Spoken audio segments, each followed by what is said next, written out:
با برنامه اخباری آزادی خوش آمدید. از خبرهای نوی تاجیکستان و جهان در این برنامه گزارش داریم. امروز 6 میلیون است. نگاه به سرخط گزارش‌های برنامه. عید قربان در تاجیکستان و جهان، شیوه‌های تجلیل از عید قربان از مکه تا غزه و شرق دور. لا يسمعوا دعاءكم ولو سمعوا ما استجابوا لكم.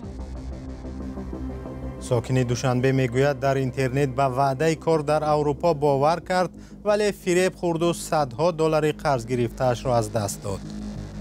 میخوام که مردم در دام همین خیلی آدمو نزنن. و برای اولین بار در تاریخ ازبکستان صاحب استقلال دسته منتخب فوتبال بازان این کشور به بازی‌های نهایی جام جهانی راه خط گرفت. امروز در تاجیکستان یکی از مهمترین عید برای مسلمانان را تجلیل کردند. ساکنان در شهر دوشنبه و ولایت ختلان گفتند که با وجود محدودیت‌های اعلان شده، کودکان به خانه‌های ساکنان رفتند و تحفه گرفتند. 3 سال اخیر مقامات تاجیک عیدگردک را منع کردند و از پدر و مادران خواستند که فرزندانشان را به عیدگردک اجازت ندهند. همکارم طاهری سفر درباره عید در تاجیکستان و دیگر کشورهای مسلمانی جهان این گزارش را آماده کرده است.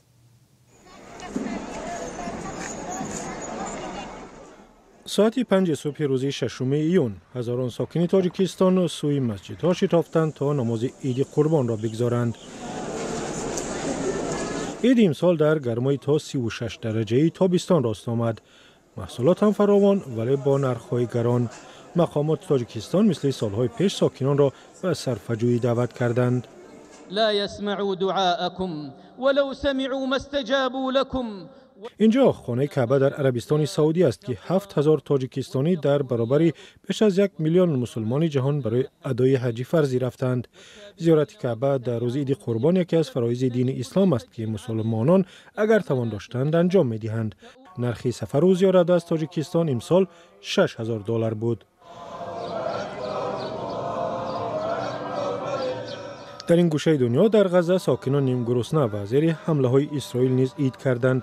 سازمان های بین المللی غزه را حالا به دوزخی روی زمین تشبیه می کنند که از آسمان به سر ساکنانش تیر و موشک می بارد و مردمش به غذا و آبی آشامیدنی دسترسی ندارند. عید قربان یکی از 2 عید اصلی مسلمانان است که ناوابسته به رویه های گوناگون مذهبی آن را در همه کشورهای مسلمان نشین تجلیل می کنند. ده‌ها انشاءات مربوط به اسمت الله عبدالله‌زاده رئیس پیشین فرودگاه دوشنبه در ولایت ختلان و اطراف پایتخت به فروش گذاشته شده است. عبدالله‌زاده روز 2 می امسال به دنبال برکناریش بازداشت شده بود. مقامات او را برای از خود کردن مبلغ فرودگاه پایتخت عیبدار می‌کنند.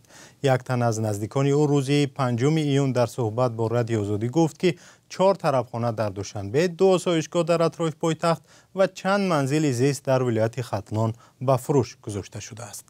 این نفر که نخواست نامش ذکر شود گفت نه همه مالکیتی که به فروش گذاشته شدند به نام عبدالله‌زاده ثبت شدند، بلکه بیشترش از نزدیکانش هستند. با گفته او مقامات وعده کردند که اگر پول را برگرداند آزاد می شود، ولی حالا مالکیت او خریداری ندارد.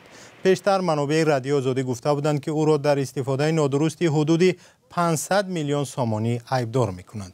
این نزدیک عبدالله‌زاده ادعا کرد که از روزی بازداشت 5 بار شد جای نگهداری او را در بازداشتگاه عوض می‌کنند و خودش زیر فشار قرار دارد.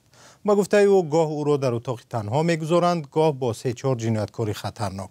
در آژانس مبارزه با فساد به سوال‌های رادیو آزادی درباره پرونده اسمت الله عبدالله‌زاده پاسخ ندادند. اسمت الله عبدالله‌زاده را روز 2 می از مقامش برکنار کردند. دفتر مطبوعات پرزیدنت تاجیکستان نوشت که اسمت الله عبدالله‌زاده و معاونان او در رابطه با سنجش مالیوی و آشکار شدن کمبودی‌های جدی در فعالیتشان از وظیفه‌ها آزاد کرده شدند. اسمت الله عبدالله‌زاده از سال 2016 رئیس فرودگاه دوشنبه بود. با جای او زین الله شریفزاده از خانواده صاحبافها که با پرزیدنت تاجیکستان امامعلی رحمان رشته خویش و تباری دارند رئیس فرودگاه تعیین شده است.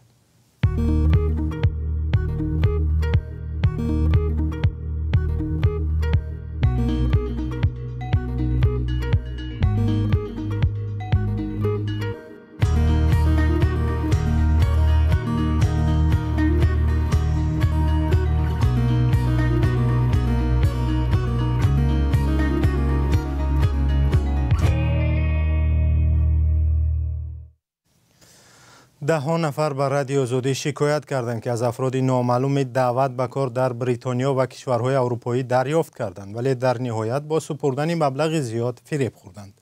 با وجود تکرار مقامات که به دعوت‌های کار از طریق شبکه‌های اجتماعی باور نکنید، همچنان ساکنان فریب می‌خورند. یکی از چنین فریب خورده‌ها در صحبت با همکارم براد یوسفی و ارشاد سلیمانی گفته است که ساکنان باید خیلی احتیاطکار باشند تا فریب دروغگویان اینترنتی را نخورند. А кто писал эти в контракте? Слушайте меня внимательно. Получается, диалоги записаны, потом... چنین بحث تلفنی در یک ماه اخیر برای کامل جان مرکایف ساکنی 38 ساله دوشنبه تقریبا چند بار رخ می‌دهد. او با امید پیدا کردن کار در انگلیا با دیدن اعلان در شبکه اینستاگرام و چند نفر شناس شد که برایش گفتند با پرداخت پول او را در بریتانیا کبیر به کار تامین می‌کنند. بیاد $750 عمومی رویشون کردیم. حال با گفتن که با $300 دیگه borç کنیم روی کنیم.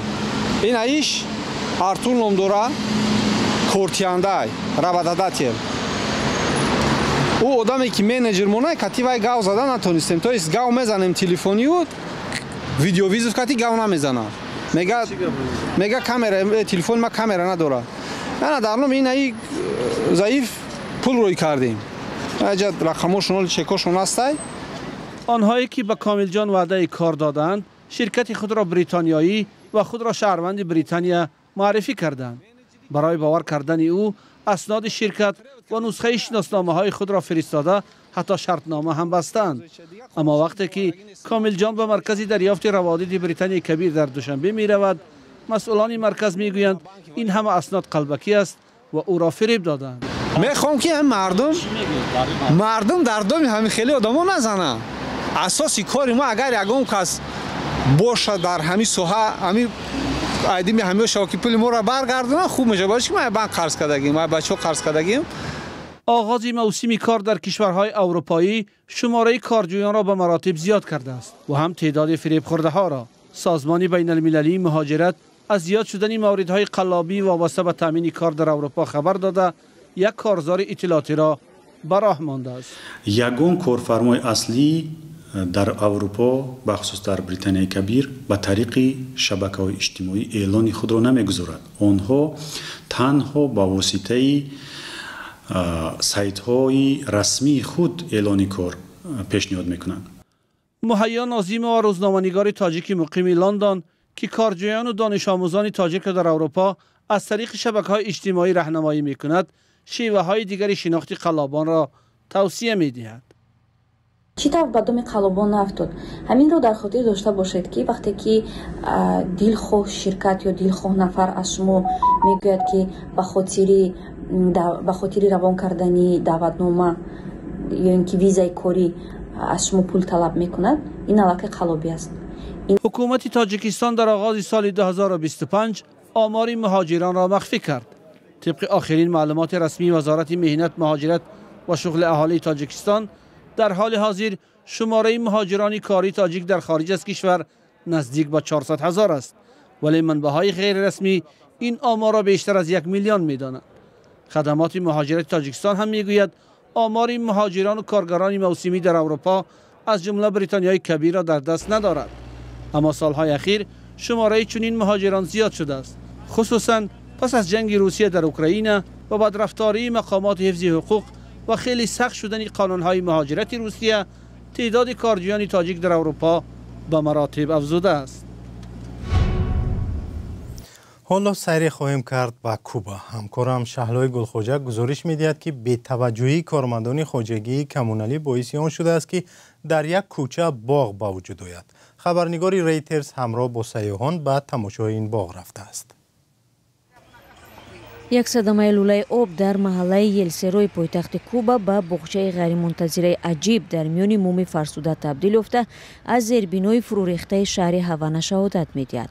خبرنگاری ریترز میگوید 3 سال پیش در نزد منزل خوسه آنتونیو فلیتاس و کارمن روزا گوزمن محض در همان جایی که قبور آب و پرتوها به صدمه مواجه شده بود، اولین نخل بنان، علف و دیگر رستنی‌ها سر کشیدند. ساکنان محله با خوشحالی تاکید می‌کنند که طبیعت کمبود خدمات کمونالی را به معجزه تبدیل داده است. این باغ اسفالت کنده شده کوچه و چاه را پنهان می‌کند. گوزمان بر این نظر است که باغچه بر اثر بی‌توجهی پیدا شده است و خدمات کمونالی بعد ترمیم لوله اسفالت بالای آن را برقرار نکردند. ظاهراً باران بنان را به اینجا آورد و آن ریشه دواند. سپس محیط مناسب برای رستنی‌های دیگر هم فراهم آورده شد. اکنون گوزمان و شوهرش باغبانی را بر دوش گرفتند. فلیتس میگوید ما جانبدار تعمیر و برقرار نمودن مومی کوچه هستیم، ولی تا آن زمان باغ را تخریب نمی‌کنیم.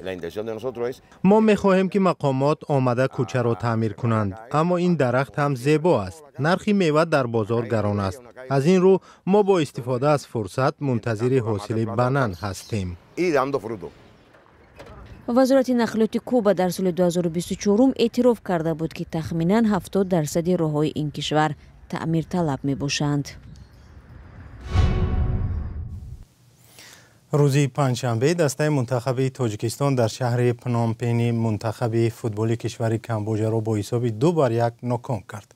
این قوآزمایی دوستانه در حضور 13,000 هوادار فوتبال در ورزشگاه ملی کمبوجا دایر شده توپ‌های تاجیکستان را شهرام سمیف و احسان پنجشنبه به هدف رساندند. 10 میلیون در چارچوب بازی‌های انتخابی جام آسیا 2027 فوتبالبازان تاجیکستان با منتخب فیلیپین روبرو می‌شوند. و خبر دیگر این است که 5 میلیون منتخب فوتبال ازبکستان در شهر ابوظبی قوآزمایی‌اش با فوتبالبازان امارات متحده عرب را با حساب 0-0 به انجام رسانیده برای اولین بار در تاریخ به جام جهانی سال 2026 راه خط گرفتند. دسته منتخب فوتبال ازبکستان که با لقب گرگ‌های سفید مشهور است، همراه با منتخب ایران از گروه اول بازی‌های انتخابی آسیا در روی خط 48 دسته جایگیر می شود که سال آینده در ایالات متحده آمریکا، کانادا و مکزیک برای جام جهانی فوتبال مبارزه خواهند بود. به قول شارحان در قوآزمایی دیروزی حل کننده با دسته امارات متحده عرب، دروازه‌بان ازبک نقش مهم داشته، به ویژه در قسمت دوم بازی چندین ضربه خطرناک فوتبالبازان امارات را بی‌ضرر کرد. در دقیقه 54 فوتبالباز ازبک عباسبک فیض‌اللهیف نیز امکان داشت توپ را به هدف رساند.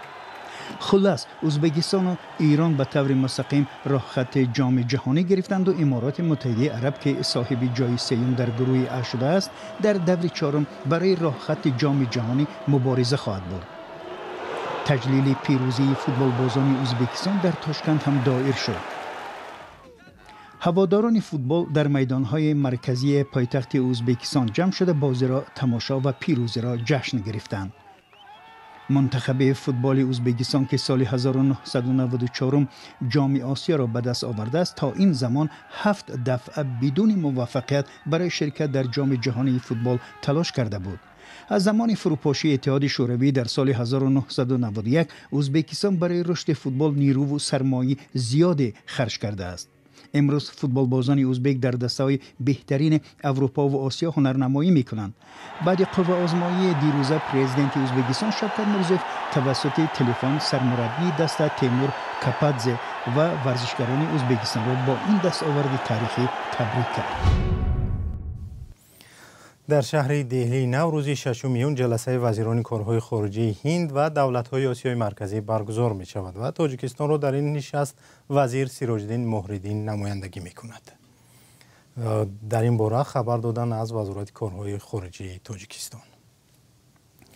سپاس که 15 دقیقه برنامه ما رو تماشا کردید. فراموش نکنید که خبرهای نو با تفصیلات بیشتر در سامانه آزادی آرک و صفحه‌های رادیو آزادی در فیسبوک، تلگرام، تیک تاک و اینستاگرام و یوتیوب ایکس نشر خواهند شد.